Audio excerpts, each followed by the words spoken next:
কে দিল পিরিতের বেড়া লেসুর বাগানে। এ কোনো সাধারণ খেলা নয় রে লাইলা, এ বাংলাদেশের টাইগারদের বিড়ালের মতন খেলা। Hello Bangladesh, welcome to my new another video from the গাছের মাথা। কেমন দেখলা কালকে বাংলাদেশের খেলা? শরম করে না তোমাকে? হ্যাঁ, যেকালে সাক্ষাৎকার দিতে যাও আমরা জেতার জন্য যাইতেছি, এবিল খেললি কোনোদিন কি এশিয়া কাপ জেতা যায়? তোমরা তো মাঠে নামার আগে ফেসবুকের 2 মিনিটে ব্যাক টু ব্যাক ফলো দেখে নামছো, নামিয়েই 2 মিনিটে ব্যাক টু ব্যাক প্যাভিলিয়নের পথ ধরছো। দাঁত ওড়ে নাই হেইকে লইতে তোমাকে খেলা দেই।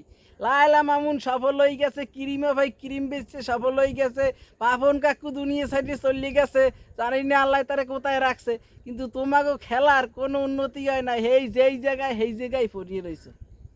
আর শ্রীলঙ্কার কথা কি বলবো? তোরা ওই কালকে যে মিসাইলটি মারছো মগু উপরে, ওটি পাইছো কই? রাশিয়া দেশে না ইসরায়েল দেশে? আমার একটু কইতে পারো?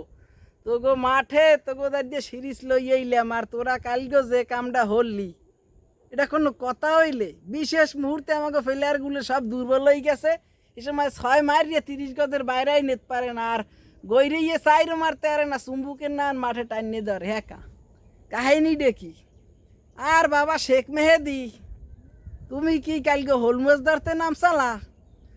এইসব খেলায়, হাই ভোল্টেজ খেলায় এই ক্যাশগুলো ধরতে হইতে বাবা, ওখানে একটা আমাকে টার্নিং পয়েন্ট ছিল। তুমি হ্যানে যাইয়া দেশো ঢাইলে ফাইন মেরিয়ে দেশো পুরো ম্যাচটার, এরপর দেখছো কি খেলাইছে, হোমানে তাওয়াইছে খালি।